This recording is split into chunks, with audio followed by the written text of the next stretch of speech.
অতীতের সব কিছু আবার আর্যর জীবনে ফিরে আসবে, এমনটাই বলছে তারা সুন্দরী মা। পুরোটা জানতে ভিডিওতে লাইক দিয়ে চ্যানেলটা সাবস্ক্রাইব করে দেখতে থাকুন।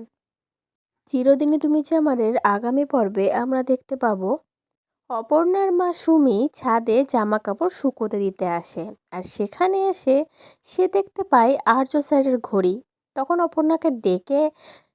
অপর্ণার মা সুমি জিজ্ঞেস করে, সত্যি করে বল অপু, কালকে রাত্রে কি আর্য স্যার এখানে এসেছিল? একদম মিথ্যে কথা বলবি না। আর্য স্যার যদি না এসে থাকে, আর্য স্যারের ঘড়ি কি করে আসলো এখানে? সবটা বল আমায় অপু। তখন তো অপর্ণা পুরো ঘাবড়ে যায়, কি বলবে আর ভেবে পায় না। আর অন্যদিকে আমরা দেখতে পাই তারা সুন্দরী মা এসে হাজির হয় আর্যদের বাড়িতে। আর্যর মা আর বাকি সব সদস্যদের উদ্দেশ্য করে তারা সুন্দরী মা বলতে থাকে যে আর্যর জীবনে অতীতের সমস্ত ঘটনা আবার ফিরে আসবে। অতীতের মানুষজন সব কিছু আবার নতুন করে ফিরে আসবে আর্যর জীবনে।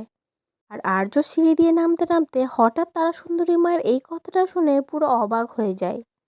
তাহলে বন্ধুরা, আবার নতুন ঝামেলার উপদ্রব হয়ে গেল আর্য অপর্ণার জীবনে। এদের জীবনটা স্মুথলি কখনো চলে না, বলুন। তা অতীতের ঘটনা, অতীতের মানুষজন মানে কে? রাজনন্দিনী আবার ফিরে আসবে আর্যর জীবনে? সেটা কিভাবে পসিবল?